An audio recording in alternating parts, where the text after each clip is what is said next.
Oh, good recording? Yeah, it did. Alright, making a video. Walking dog video. It's been a while. Yeah, it's been difficult here. A little tiny bit of snow, but cold. It's been very cold. So haven't been able to get across the stream. So I have to try to find a way today. Yeah, wear my more waterproofy type boots. So, see how it goes. Alright, loving. Yeah, it's not working out too well. Kind of, can't turn on the camera with my glove on, and I can't put my glove on with the camera in my hand. Yeah. So I rub myself with my glove, and that way I feel better. Yeah, that's what it does. It makes me feel better anyway. Anyway, where are we? Okay, we're working. We're getting there. So I've been watching some of the professional philosopher types, scientists and whatnot, the Degrassi Tyson guy and Dawkins guy and this guy, Samuel, that guy, and whatever the other guy is. The gorilla story, whatever the hell it was. Anyway, they're all so full of shit. Just so depressing. I mean, these are the professional talking heads on science and philosophy. And I think I could argue circles around these guys. All kind of full of shit. Anyway, especially that Degrassi Tyson guy. He just sort of just pissed me off. He said some things that are just bullshit. A lot of people say this thing, like about math. That we just pulled it out of whatever they say. Some kind of cloth. We just made it up. And it's just so stupid to say that. Because every theory is a description of a reality, a circumstance, a relationship between this thing and that thing and that thing. Relationships between the sides of a triangle and the hypotenuse. Relationships between the diameter of a circle and the circumference of the circle. Every formula is basically a description of reality. We discover math. We don't make it up. We discover the idea that you can set things, you can put them in groups, and that those groups will be multiples of the thing. That these are discoveries we make.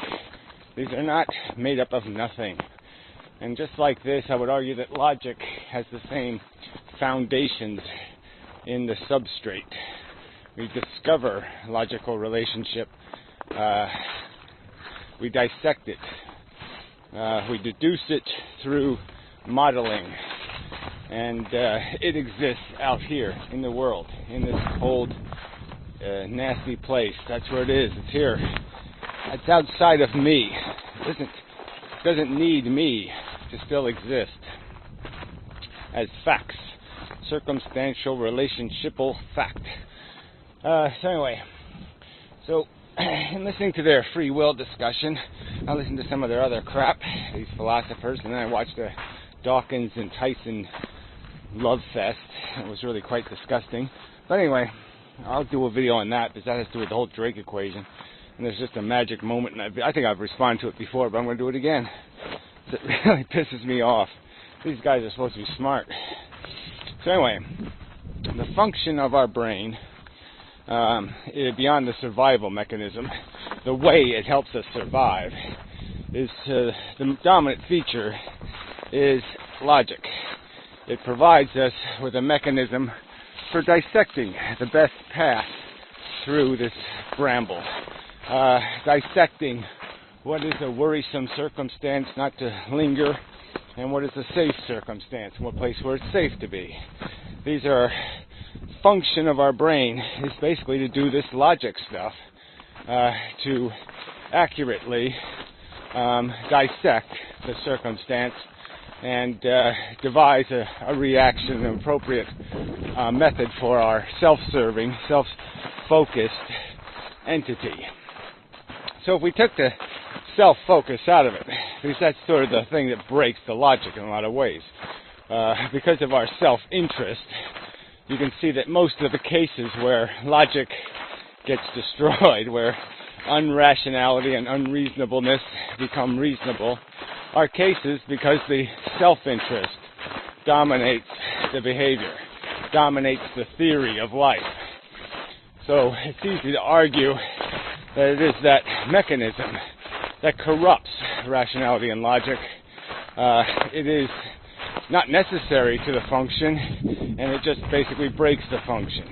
And the only way you can create or spare or save your function, save the function of your logic, is to balance against that self-interested mechanism by making the truth your self-interest, or recognizing some fundamental truth like all other humans are equal to me and all sentient creatures have welfare states.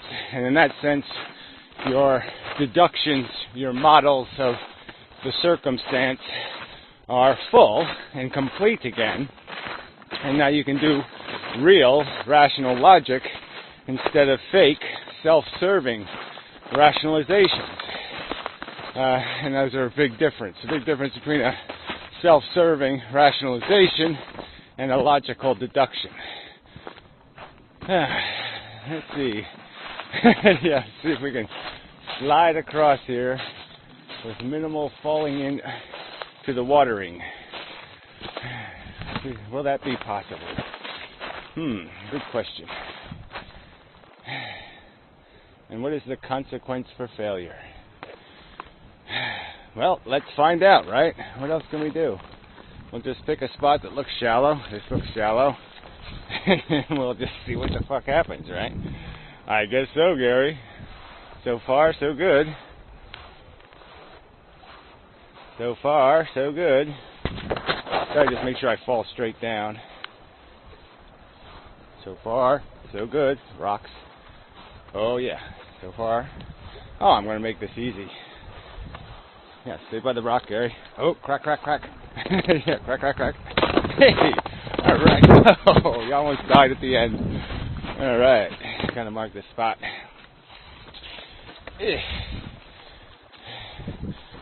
Tree leaning on tree. There. Logical marker. Yeah. Man-made. There's evidence of man-madeness there. Okay. So there. No problem. I'll be in business again. Go back to work. Get abused by the man. Let's see, did I lose my paper? I think I still got it. I don't think there's much on my notes, but just in case I need them. You still there? Yeah. Who was I? Yeah, so it's logic. Logic is the game. Logic, logic, logic. Logic. Yeah. Logic is the math of mechanical modeling. The deductive force of modeling. You model the world, you don't mess it up, you get the facts right, you run it, and that's logic. And logic kind of, sort of, sometimes depends on you filling in some of the variables. Because some of them aren't obvious. So the ones that aren't obvious, like ground hard, air cold, whatever, like, you know, the value ones, but they're kind of obvious, right? I feel, I know other humans aren't uniquely different than me, they feel, I know the other sentient creatures have most of my genetic code, they feel. That's not complicated. And that's your premise of your logic, and you just run the grinder and see what gets ground up logically, what kind of real negatives happen, and which ones are just projections of value. It's just not difficult to do this. Alright, so anyway, logic. It's about the logic, though. That's the function of the brain, is to do logic. And the problem is, the logical machine is sitting on top of a selfish son of a bitch. A self-interested, basic mechanical program. A disposition program, your nature and your nurture, which are substantially built around selfishness. You have your basic hungers, food, sex, or love, whatever you want to call it, and then you have this ego thing, where that's the one that's largely conditioned into what makes you feel accomplished. How do you gain strength points? It's like you're a Pac-Man and you're attempting to eat up, gobble up little trophies of accomplishment. And how you define those through your ego is largely a phenomenon of conditioning, I think. And then as you mature, you can modify those conditioned responses and say, wait a minute, the thing I'm really going to feel good about is being a good guy. And you can end up changing who you are that way. So yeah, it's probably the easiest to recondition is your ego. The hardest to recondition is maybe something like a sex drive, sexual preferences, and food preferences somewhere in between. Some of them are really difficult, and some of them would be pretty easy to modify. Some of them are more just a lack of familiarity and having the willingness to try something new. But some of those repulsions, like, I don't know, eating snake eyes or something, yeah, that might be a little hard to get over. Anyway, it'd be really hard to get past the fact that you're going to have a negative experience just because of all the negative energy you'll put into the trial. It really won't be a fair experiment. Somebody has to sneak them into your jello, and that way you'll be able to experiment without your prejudice, and you'll be able to recondition your perception because you will realize your prejudice was just that, a prejudice. All right, so the tricky part, see I got arrows here, is that by factually recognizing, if you recognize a fact like your shared humanness, or the shared sensual experience that you're having, that the other animals are also having, like, hard penis, fun. Those factual realizations can screw with this self-serving element inside of us and humble it, suppress it, inhibit it from dominating the psychological mechanism. So you can basically grow yourself as a self, make yourself big, or you can make yourself small. You can live as a one, or you can live as a thinking thing that has awareness of and sensitivity to all these other things. So it's almost, well, now the metaphor is almost becoming some sort of Jesus or Michael Jackson-y thing where collecting all the little children and you become but these are always such negative metaphors because there is no sincere connection to these things. They're things to be used, not things to care about. But I guess what I'm arguing is that empathy, when engaged inside of your brain, makes it possible for you to live your life through the experience of other things. Their victories, their failures become your victories and your failures. And that expands, that breaks the self-interested model, and now you become capable of doing some sort of real utilitarian type value judgments about benefits and costs, and recognizing that, I can't shove, if four of us wants to go to the amusement park, I can't shove the fifth person in the trunk who doesn't want to go and force him to endure a decidedly negative experience to have my decidedly desire-satisfying experience. That kind of logic becomes quite obvious and apparent once you've expanded your empathy, you've expanded your interest. So that's sort of the nature of what happens to our thinking mind.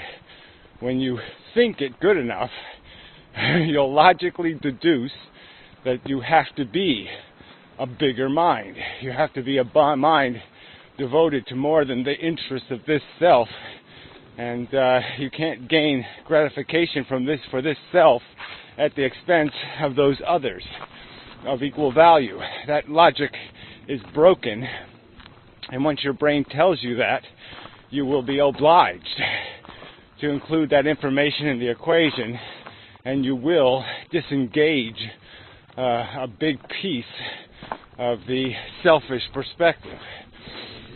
It's probably better. I mean, that's not a beautiful, eloquent Shakespearean way to put it, so I have to come up with some better words for it. But the real point is that selfishness poisons logic, because it creates a premise that is flawed. The premise is, I'm important, and this other stuff is somehow less important. That premise is fundamentally stupid. It's fundamentally illogical. It's fundamentally opposite of what every bit of evidence and fact indicates, which is that you are not special, that your welfare is not more important, that your happiness is not a better quality of happiness, that your sadness is not a better quality of sadness. So you cannot function rationally on that premise logically. If that is the premise of your living organism, if that is the premise of the thought, the scheming your logical brain does, if that's a premise your brain is forced to accept, your selfish notion, then your brain will not function as a logical device, because you have a fact wrong, a fundamental, huge fact, and you have it wrong. The logic, the premise, the math is now broken because you have put a false variable, a false value, into the equation. You have wrongly resolved X, and therefore will fail to do logic. Well, you'll do logic, but you'll fail to do constructive, truth-finding, truth-deducing logic. You will deduce, in all likelihood, a falsehood, because once the logic is corrupted or poisoned, the poison likely seeps through all branches of the logic. It erodes most of it, or all of it, or 90% of it, or 80%. It could be any percentage, but it's quite capable of catastrophically breaking your deductive reasoning capacity because you've got a fundamental fact wrong. It's critically important. So, yeah, but that's the game. And as for will in this context, just think about it in that context. There is no free will. There's logic. There's understanding. There's either understanding or not understanding, but there is no will. You either do as logically dictated based on solid premises, or you do as logically dictated by bad premises. What makes a bad person are bad premises. What makes a bad person is broken and corrupt logic. Yeah. Slam dunk. Yeah, we did it. Yeah. All right. The Gary machine has done its job. And now it'll go to work. So anyway, until next time. And such and so forth and whatnot. Yeah, we made it. Wonderfully sunny and clear. The air is fresh, but it's coldish.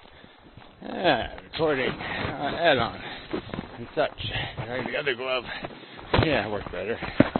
Anyway, okay. Trip home. This is quite lovely.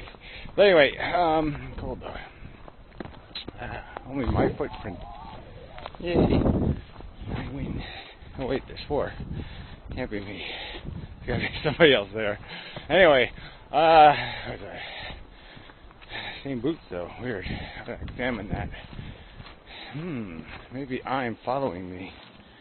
That has wavy, and that has roundy holy. What do I have? I have the round one. Alright. Mine's superior. Anyway, much better treads on my boots. Far superior. Where was I? Superior. It's pretty good.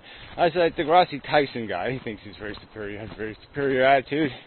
Anyway, so he makes this argument that there's this tiny bit of difference in our genetic code, I've made this argument before, between us and chimpanzees.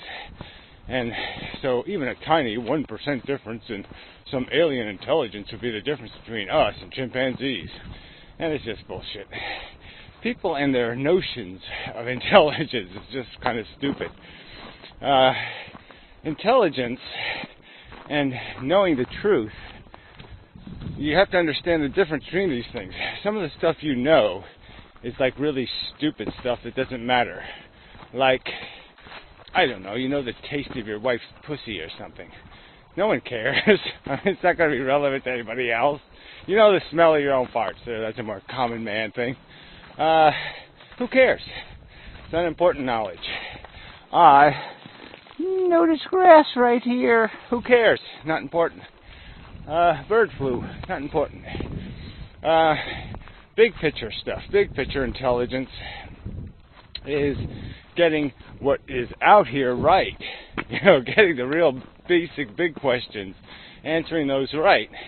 That's the sign of great intelligence. Now you can have big intelligence, and you can know a lot of trivia, how many home runs some jackass hit 50 years ago. Well, you can know that crap, but useless knowing what the meaning of life is. Oh, there you go, that's the big question. So it's not about knowing a bunch of bullshit. It's about knowing the 10 big questions. Having the right answers to the 10 big questions is the measure of great intelligence. So this whole idea that some aliens, could do, some sort of, calculus in their head, and they could imagine three-dimensional upside-down chess, and they can imagine having, orgies, sex, and three-dimensional, tomato soup. I don't know, whatever the thing would be, because they have a little bit more capacity to their brain, so they can add a few more variables in. Big deal. The question is, can you figure out how to pet the cat? Can you figure out that you need to pet the cat? That petting the cat is the right thing to do? Can you figure that out? That's the sign of great intelligence. Is knowing what the right thing to do is, not knowing a bunch of complex bullshit. Knowing, the basic stuff. So the human race has been acquiring knowledge of the universe and becoming more and more intelligent over the last 10,000 years. And the real problem wasn't that these were hard questions to answer. The problem was they glued themselves to bad answers. They got bad answers, and they just said, we love the bad answer, we love the bad answer. And so they fell in love with their God theories and wouldn't let go of them. Because they're addictive personalities. Oh, that's a video I should do too. That stupid snake Pilskinus keeps griping that addiction and cannibalism are emotive words. Yeah, well, his gripe is that they're too close to the truth words, and he don't like that.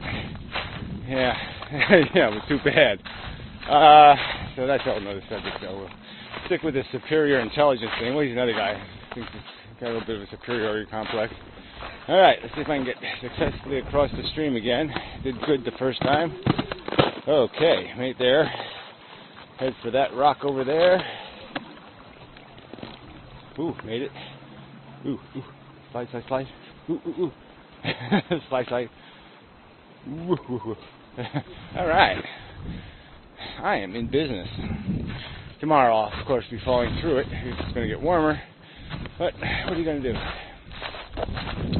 Take it as it comes. And so forth and whatnot. Tough day for running. Yeah. That's mega tough. Boy, I mean, cold. You gotta be insane to run in this shit. I ain't going this way. I have to go underneath the tree of death. Oh, what the hell? I'm going around it. So we'll take our chances. Will the tree of death crush me? Not today. This is a minor tree of death. This is the tree of... Oh, I'm so fucking crushed. Oh, I slowly die. The tree of slow death. Survived them both.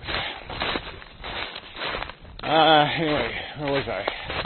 Oh yeah, so if there's an alien species, well, the other joke of the whole thing is he's using this as an example, and I'll get to the Drake. I'm going to do a little Vlogger Gnome debate video on the Drake equation thing, because that's irritating. But look at the ocean. Just pretend terrestrial life never happened. Like the Earth never got continents on it. So the only life there would be in the sea. If you look at what happened in the ocean, nothing happened. The smartest thing in the ocean that didn't come from the land is an octopus, or a squid, or a shark. That's it. That's big intelligence on Earth. 4 billion years of evolution. For what? Shark, squid, octopus. This is not great. This is not what you call hugely successful. This is what you call, holy shit, it's a bloodbath. And you can do the same thing with all the niche environments never produced high intelligence. They all produced insidious, disgusting insects and other horrid beasties. So this whole idea of big intelligence is a joke anyway. But let's say it did happen on another planet. The logic device was engaged. The modeling machine was evolutionarily advantageous to do the modeling thing instead of I think we sacrificed our sense of smell to be able to do the logically cognitive thing. That's my theory. But anyway, yeah, so logic became more important than smell.